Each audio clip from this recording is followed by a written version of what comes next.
I'm Betsy. And we're two of the Dollar Bells. If you've watched our series, you know that we offer real-life tips about your budget, your spending habits, ways to save, and all the other financial stuff we all deal with every day. But we've learned those things along the way.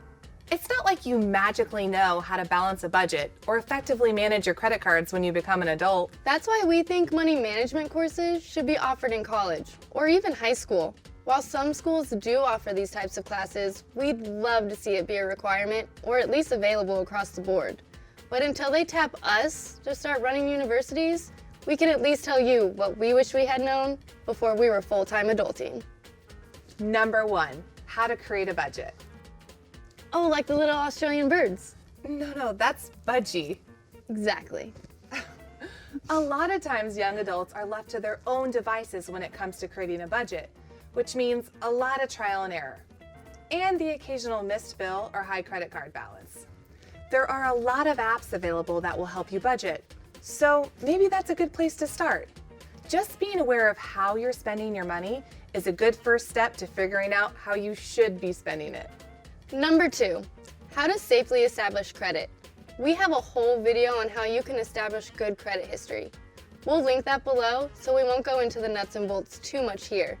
Getting that history under your belt is very important for things like renting an apartment, taking out an auto loan, and eventually getting a mortgage. But you don't want to go out and get a super high interest credit card and rack up the purchases just to establish credit. You need to do it responsibly, starting off with a low limit and paying it off every single month. Number 3, how to choose a bank. All banks are not created equal, and we're not just saying that because we work at one. You want a bank that offers a high yield account that will help you grow your assets. A few other things to consider when choosing a bank are things like free checking accounts, free debit cards, and online and mobile banking. Number 4, how to balance a checkbook. Let's be clear, checks really aren't that popular anymore. Except for that one person that gets in front of you at the grocery store and whips out their checkbook and takes 17 minutes to fill out a check. Ugh, obviously. But even if that's not you, it's still important to keep real-time track of the money that's coming and going. Whether it's through an old-school check ledger or an app on your phone, keep an extremely detailed account of your transactions. Number 5, borrow the least amount of money as possible. I remember when I was taking out student loans, it was just like, oh my gosh, you're gonna give me all of this money? Amazing. But that's not how it works. It may feel that way for a few years, but it's going to catch up to you eventually. So whether it's a student loan, car loan, or any other situation where you're borrowing money, make it your goal to borrow as little as humanly possible. Number 6, contribute to your retirement fund now.